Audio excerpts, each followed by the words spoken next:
I grew up in the Mojave Desert in a town called Victorville, basically in the middle of nowhere. And everybody in my hometown was hot and pissed off, and we were all in shitty metal bands, and we all went to shows every weekend, and that was what we did.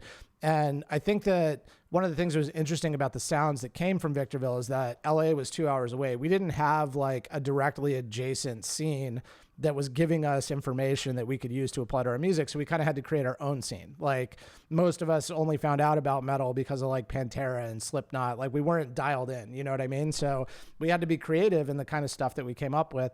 And that isolation led to, I think, very unique music. Desert rock is actually very close to where I grew up. So like Queens of the Stone Age and Caius and all that stuff, you know, which sounds very unique to the desert, was coming out because it wasn't heavily influenced by some massive scene right next to it. And I'm really interested in communities like that. And I very recently went down a rabbit hole in the Philippines. So the Philippines is obviously massive. It's over 100 million people, but they don't have like a hardcore heavy music infrastructure. They don't have any big heavy music festivals. They don't have any big heavy music labels. It's just kind of not the main type of music that is made in the Philippines. And as a result, the metal that is made in the Philippines is very unique and interesting because it has to be interesting and creative since it's not getting shaped heavily by very close by geographical adjacent communities. So I went down this rabbit hole. It actually started with Kurt Ballou, who, if you follow my channel, you know is one of my favorite producers. We'll come back to that. It seems like the most important band from the Philippines in this kind of like extreme metal genre is a band called Diafago. They're formed in Manila in 1989. You should check them out. I spent some time listening to them. They're pretty cool. And they formed the same year that Morbid Angel was recording Altars of Madness in Tampa. So this isn't like a band that came much later. This is a band that was making music right when, you know, black metal was hitting its stride, death metal was hitting its stride.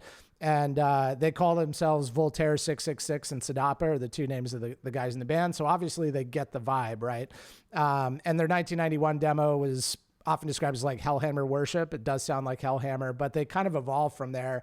And it spread just through tape trading and, you know, that whole kind of underground heavy music pipeline that I really like. Their 1993 demo is when it really started to get interesting. It was called Exotic Black Metal. So like black metal plus a Southeast Asian bent that makes it kind of into something new. So that phrase stuck with them. They started sounding kind of like nobody else. And eventually the reason I found out about Diafago is they did an album in 2019 called Eye of the Devil. And that album was produced by Kurt Ballou. So this band from Manila came out to God City Studios and did a Kurt Ballou record, which is fucking awesome. So that led me to like kind of digging in on Manila and Philippines and like the broader music scene down there.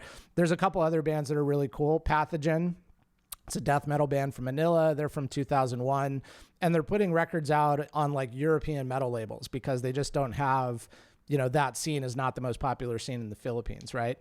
There's another band called Korihor that I also like. That's a black metal band, a little more bread and butter black metal, but they're just really good. And it is unique black metal. Something about the local culture is shaping the sound.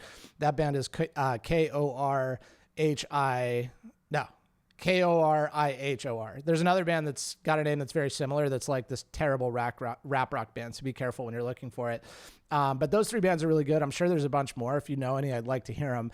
And I think that the reason the Philippines is making really cool music is because they're not getting so heavily influenced that they feel like they need to sound like whatever the huge scene is that's right next door. So I love that. You know, I love communities that kind of create their own thing.